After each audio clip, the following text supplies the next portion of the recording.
Bom dia. Espero que todos, estejam bem, que estejam se prevenindo, com relação a esse período crítico que nós estamos vivendo novamente aí da pandemia, em todos os municípios, São João da Barra, Campos, e que possamos tirar lições do que a gente está passando nesse momento, ok? Mas de coração espero que todos estejam bem. Bem, essa semana nós vamos trabalhar a parte ortográfica da língua portuguesa, E a nossa primeira atividade se chama consciência grafofonêmica. O que significa isso? Na língua portuguesa existem consoantes, que a gente chama de grafemas, que possuem o mesmo som. E na hora que a gente vai escrever, surge aquela dúvida. No caso da nossa atividade aí, o uso do G e do J, tá? Então, será que essa palavra ela é escrita com G? Será que essa palavra é escrita com J? Ah, ela é mais bonitinha, então eu vou escrever com G. Ah, não, eu acho que ela vai ficar melhor com J. Não é assim que funciona. Na língua portuguesa, nós temos regras para que isso aconteça corretamente, tá? Então, está assim. O uso da consoante G e da consoante J gera muitas dúvidas e causa muitos erros de ortografia.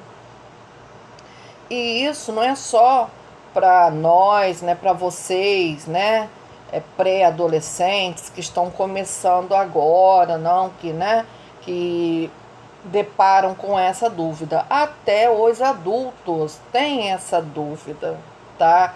Por quê? Porque se a gente não entender perfeitamente quais são essas regras, infelizmente a gente vai escrever errado, tá? Isso ocorre porque essas duas consoantes representam o mesmo fonema quando formam sílabas com a vogal I e com a vogal E, sendo pronunciada da mesma forma. Olha aí, ó. G com E, Gé. J com E, Gé. G com I, Gi. E J com I, Gi, tá? O uso do G ou J é feito maioritariamente com base do exercício das palavras. Apesar disso, há algumas regras que nos ajudam a identificar a ortografia correta de cada palavrinha, certo? Então está aí, ó. Quando usar o G nas palavras, tá? Em substantivos terminados em agem, igem, iegem, em palavras terminadas em ágio, égio, ígio, tá? Então, existem várias regras. E a partir dessas regras, tem os exemplos a seguir, ó. Quando usar o J nas palavras, também existem as regras, ok? Aí, dando continuidade à atividade, olha, tem uma sequência, de várias palavras que são escritas com G e outras que são escritas com J. Evidentemente que vocês deverão ler, reler, ler em voz alta para identificar o som de cada consoante, tá? E entender o porquê que elas são escritas com G ou com J. Em qual regra da língua portuguesa elas se encaixam, tá? A seguir vem a parte dos exercícios, tá? Onde na primeira questão eu quero que vocês completem as palavras, com G ou J. Evidentemente que surgirão dúvidas, então o que vocês terão que fazer? Vocês terão que retornar à folhinha anterior, ler as regras, tá? E ver qual consoante irá preencher cada palavra abaixo. Na número 2, eu tenho uma sequência em que todas as palavras estão escritas de forma correta, certo? Então, eu só tenho uma sequência que vocês deverão assinalar com atenção. Olha que interessante a número 3. Complete as frases com as palavras viagem com G e viagem com J. Oh, mas como que isso pode acontecer? Não é a mesma palavra? Como é que uma é escrita com G e a outra é escrita com J? Bem, viagem com G é quando ela na frase exerce a função de substantivo. E viagem com J é quando ela na frase exerce a função de verbo, tá? Que vem do verbo viajar. Então, viajar eu escrevo com J. Então, automaticamente, viagem do verbo viajar vai ter que ser escrito com J. Então, é a questão da leitura e da interpretação da palavra. Se eu não souber ler corretamente e empregar a palavra na frase, saber o sentido dela, a atividade vai ficar errada, tá? Abaixo eu tenho um caça-palavra, tá? Onde tem palavras com G e palavras com J, tá? Aí eu peço que vocês pintem da cor da sua preferência. Por que pintar? Porque pintando caça-palavra fica melhor para se visualizar a palavra que você achou. Eu não vou usar preto, marrom, né? Porque senão acaba tirando a nitidez da atividade. Ah, tia, mas eu só tenho um lápis de escrever, não tenho um lápis de cor. É só você pintar fraquinho com lápis de escrever que vai surtir o mesmo efeito. Para não danificar a atividade, tá? Aí fica a critério de vocês. Dando sequência, né, a parte ortográfica da língua portuguesa, nós vamos ver agora o X e o S com o som de Z, tá? Então, olha só, agora eu tenho a consoante X e o S, que também, né, exercem sons diferentes quando formos escrever determinadas palavras.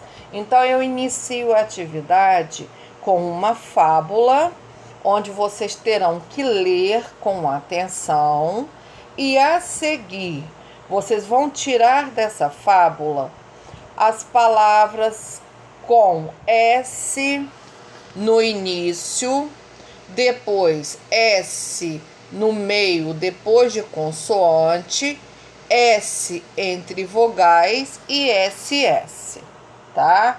Vocês vão escrever as palavrinhas que vocês vão retirar desta fábula. Por último, em qual das palavras da resposta do exercício anterior o S tem o som de Z? Por que será que isso acontece? Quando que isso acontece? Esse S com som de Z, ele é seguido de quê? Ele é acompanhado de quê? Tá? Então, vocês vão escrever aí. Geralmente, ele é acompanhado de vogais. Quais são as vogais? Prestar atenção nisso daí, tá? Que tipo de vogal? Lá no G e no J, eu vi que o G e o J, ele é acompanhado das vogais E e I. E aqui, no caso, o S com som de Z, ele vai ser acompanhado de qual vogal? Certo? Então, vocês vão ter que voltar aí na questão anterior para observar isso daí. Agora, eu tenho algumas palavras, né, com X, que elas têm o som de Z ao ser pronunciada, ao ser lida, ao ser falada, tá? Então, vocês vão ler e vão ver o significado de cada uma delas. Após, vocês vão completar com números, tá? O significado destas palavras na frase aí abaixo. Eu vou poder substituir por qual palavra? Novamente, agora eu tenho uma cruzadinha, tá? Que vocês vão escrever palavras com S. Olha aí, atenção, ó. Elas são escritas com S, porém esse S tem som de Z, certo? Lembrando que quando a gente preenche uma cruzadinha, é bom que a gente preencha com letra de forma para ficar melhor visualizado, melhor para o entendimento, ok?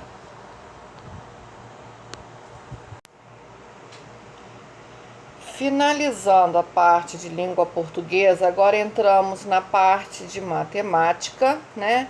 Falando sobre o plano cartesiano. O que seria um plano cartesiano? Plano cartesiano é um objeto matemático plano, o nome já está dizendo, né? E composto por duas retas numéricas perpendiculares, tá? Ou seja, retas que possuem apenas um ponto em comum, formando um ângulo de 90 graus, tá? Então, abaixo eu tenho assim: observe o parque de diversão representado abaixo. Então, aí na figura, nesse plano cartesiano, você vai ter que achar o parque de diversão. Aí você vai assinalar a alternativa que mostra a localização desse carrossel, tá? Então, carrossel, faltou o L aí no final. Por favor, depois vocês coloquem para mim, tá? Geralmente no plano cartesiano a gente usa letras, tá?